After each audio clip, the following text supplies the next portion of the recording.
Hello, I'm doctor Srividya, senior homeopathy consultant at doctor care homeopathy.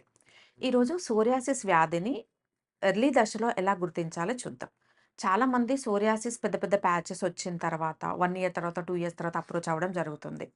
ఎవరైతే initial దశలో గుర్తుపడతారో, అసలు psoriasis అనే పదానికి అర్థం సోరా అంటే దురదలు.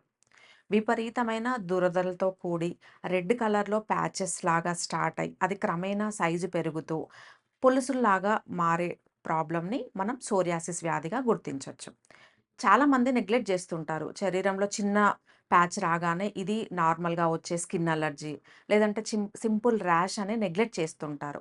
ఇమ్మీడియేట్‌గా వాళ్ళ ఓన్ మెడికేషన్ తీసుకోవడం, డాక్టర్‌ని కన్సల్ట్ అవ్వకుండా అలర్జీ బేస్డ్ మెడికేషన్ తీసుకోవడం వల్ల ఈ ప్రాబ్లమ్ పెరుగుతుందే తప్ప కంట్రోల్ అవ్వదు.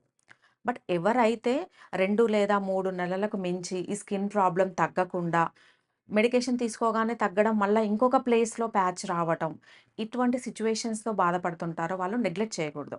సోరియాసిస్ అనేది దీర్ఘకాలికంగా ఇమ్యూన్ డిజార్డర్ వల్ల వచ్చే, ఇమ్యూనిటీ తక్కువ అవ్వడం వల్ల వచ్చే ఆటో ఇమ్యూన్ డిజార్డర్.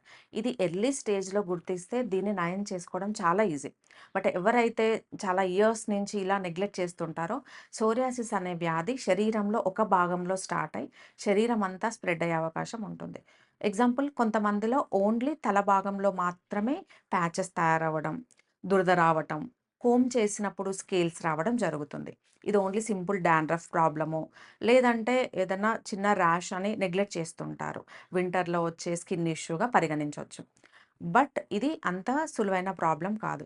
ఎవరైతే ఇటువంటి పొలుసులతో కూడిన దురదలు, దీంతో పాటు హెయిర్ లాస్‌తో సఫర్ అవుతుంటారో, డాక్టర్ గారిని సంప్రదించి ఖచ్చితంగా ఇది సోరియాసిసా లేదా నార్మల్ చర్మ సంబంధిత వ్యాధి అని డివైడ్ చేసుకోవడం అనేది చాలా ఇంపార్టెంట్. ఎందుకంటే ఇనిషియల్ స్టేజ్‌లో కంట్రోల్ చేసుకోకపోతే సోరియాసిస్ అనే వ్యాధి ఒకరి నుంచి ఒకరికి స్ప్రెడ్ అవ్వదు. అంటువ్యాధి కాదు. కానీ ఒకే పర్సన్‌లో ఆటో ఇమ్యూన్ డిస్ట్రక్షన్ పెరిగే కొద్దీ తల భాగంలో స్టార్ట్ అయ్యి చేతులు, కాళ్ళు, అబ్డామిన్ భాగం అండ్ జాయింట్స్ ఉంటాయి. అంటే మోకాలు భాగం కానీ, ఎల్బో జాయింట్స్ దగ్గర కూడా ఇటువంటి ప్యాచెస్ తయారై క్రమేణా సైజు పెరిగే అవకాశం ఉంటుంది. సో, జనరల్‌గా సోరియాసిస్ అనే నిర్ధారణ జరిగిన వెంటనే స్టీరాయిడ్స్ సజెస్ట్ చేస్తుంటారు. Immune suppressant lotions, medications, creams suggest చేస్తుంటారు. ఇవి టెంపరరీగా డిసీజ్‌ననేది అదిమి పెట్టడం, హోల్డ్ చేయడం జరుగుతుంది. బట్ ఆటో ఇమ్యూన్ డిజార్డర్స్ ఎప్పుడు టెంపరరీగా ట్రీట్మెంట్ తీసుకుంటే దీనికి సొల్యూషన్ ఉండదు. జీవితాంతం లైఫ్ టైమ్ పెరిగే అవకాశం ఉంటుంది. హోమియోపతి అనేది న్యాచురల్ సైన్స్. చర్మాన్ని మాత్రమే పరిగణలోకి తీసుకోకుండా, వ్యాధిని మాత్రమే పరిగణలోకి తీసుకోకుండా, దీని రూట్ అసలెందుకొచ్చింది? జెనెటికల్‌గా వచ్చిందా? వ్యక్తిలో అదర్ ప్రాబ్లమ్ వల్ల సోరియాసిస్ డెవలప్ అయిందా? ఇమ్యూనిటీ తగ్గిపోవడం వల్ల వచ్చిందా? జెనెటికల్‌గా ఇటువంటి రూట్ కాజ్‌ని పరిగణలోకి తీసుకొని, ఇమ్యూనిటీని ఇంప్రూవ్ చేసే మెడికేషన్ ఇవ్వడం జరుగుతుంది కాబట్టి, హోమియోపతి ద్వారా స్లోగా, న్యాచురల్‌గానే ఇటువంటి ప్యాచెస్ అన్నీ హీల్ అవుతూ, శాశ్వతంగా తగ్గే పరిష్కారం అనేది హోమియోపతిలో ఉంటుంది. సో, అండ్ కొంతమందిలో ఏంటంటే, చిన్న పిల్లల్లో కూడా 4 ఇయర్స్, 5 ఇయర్స్ వాళ్ళలో బాడీ మీద ఎస్పెషల్లీ వీపు భాగంలో అండ్ అబ్డామిన్ భాగంలో చిన్న చిన్న డ్రాప్స్ లాగా ఉంటుంది. ఇది చిన్న పిల్లల్లో సోరియాసిస్ రాదు అనే ఒక అపోహతో దీన్ని నెగ్లెక్ట్ చేయడం ద్వారా పిల్లల్లో కూడా ఇది ఒళ్ళంతా స్ప్రెడ్ అయ్యి 90% ఆఫ్ ద బాడీ ఎఫెక్ట్ అయిన తర్వాత అప్రోచ్ అవ్వడం జరుగుతుంటది. బట్ ఇటువంటి చర్మ వ్యాధిత ఇటువంటి సోరియాసిస్ ఓన్లీ పెద్దవాళ్ళలోనే వస్తుంది, ముసలి వాళ్ళలోనే వస్తుంది అనే అపోహ వద్దు. ఎవరిలో అయినా చిన్న పిల్లల్లో కూడా వచ్చే అవకాశం ఉంటుంది. సో, ఎప్పుడు ఎలా గుర్తించాలి? సోరియాసిస్ ప్యాచ్‌ని మిగతా చర్మ సంబంధిత ప్యాచ్‌ని గుర్తించడం చాలా తేలిక.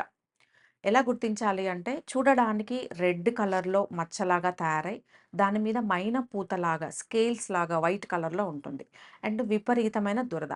ఈ 3 లక్షణాలు గనక ఉన్నట్లయితే ఇమ్మీడియేట్‌గా డాక్టర్ గారిని సంప్రదించి సోరియాసిస్ అనేది ఎనాలిసిస్ చేయడం చాలా ఇంపార్టెంట్. అదర్‌వైజ్ సోరియాసిస్ కాంప్లికేషన్స్ చాలా ఎక్కువగా ఉంటాయి. నెయిల్స్ డ్యామేజ్ అవ్వడం, సివియర్‌గా హెయిర్ ఫాల్ అవ్వడం. సోరియాసిస్ వ్యాధిని మనం ఇనిషియల్ స్టేజ్‌లో అరికట్టకపోతే ఆ వ్యక్తి ఇమ్యూన్ సిస్టమ్ డౌన్ అయిపోవడం వల్ల ఇంకొక జబ్బు కూడా వచ్చే అవకాశం ఉంటుంది. సో, ఎవరైతే సోరియాసిస్ వ్యాధితో సఫర్ అవుతుంటారో, దీనికి ట్రీట్మెంట్ లేదు, లైఫ్ టైమ్ స్టీరాయిడ్స్ వాడాలనే అపోహ అవసరం లేదు. దగ్గరలో ఉన్న డాక్టర్ కేర్ బ్రాంచ్‌ని సంప్రదించండి. కింద స్క్రోల్ అవుతున్న నంబర్‌ని అప్రోచ్ అయ్యి మీరు ఎటువంటి సొల్యూషన్స్ తీసుకోవచ్చు, సోరియాసిస్‌కిని ఇనిషియల్‌గా డయాగ్నోస్ చేసే విధానం మీకు డాక్టర్స్ క్లియర్‌గా ఎక్స్‌ప్లెయిన్ చేస్తారు.